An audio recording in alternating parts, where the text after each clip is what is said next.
Primeiro interlúdio. O Conselho Executivo da Segunda Fundação estava reunido. Para nós, são apenas vozes.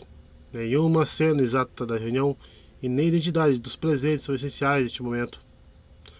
Nem, estritamente falando, podemos considerar uma reprodução exata de qualquer parte da sessão, a menos que queiramos sacrificar completamente até mesmo o mínimo de compreensibilidade que temos direito de esperar.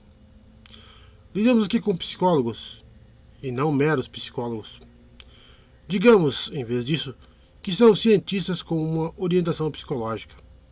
Isto é, homens cuja concepção fundamental da filosofia científica está apontada para uma direção completamente diferente de todas as direções que conhecemos.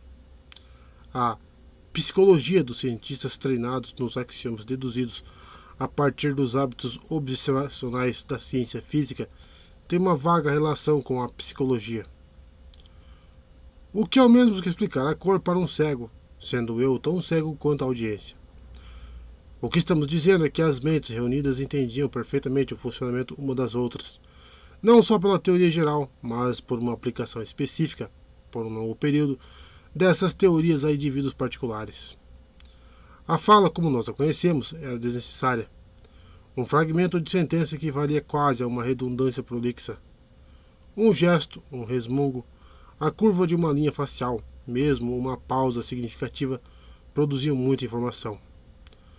Tomamos a liberdade, assim, de traduzir livremente uma pequena parte da conferência para as combinações de palavras extremamente específicas necessárias para mentes orientadas desde a infância para uma filosofia da ciência física, mesmo correndo o risco de perdermos as nuances mais delicadas. Há uma voz predominante e ela pertence ao indivíduo conhecido simplesmente como primeiro orador. Ele disse: aparentemente, agora está muito claro que ele teve o mulo em sua primeira investida.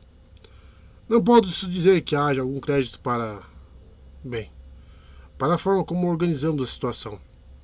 Aparentemente ele quase nos localizou por meio do fortalecimento artificial do que eles chamam de psicólogo na primeira fundação. Esse psicólogo foi morto pouco antes de conseguir comunicar sua descoberta ao mulo. Os eventos que levaram a essa morte foram completamente fortuitos para todos os cálculos abaixo de fase 3. Suponho que queira continuar. A inflexão da voz indicava o quinto orador. Ele falou em tom sombrio. É certo que a situação foi mal conduzida. Somos, é claro, altamente vulneráveis a um ataque maciço, principalmente um ataque liderado por um fenômeno mental como é o mulo. Logo depois que ele ficou famoso em toda a galáxia com a conquista da primeira fundação, 6 meses para ser mais exato, já estava em Trantor. Dentro de outro meio ano, ele estaria aqui e as probabilidades estariam absurdamente contra nós.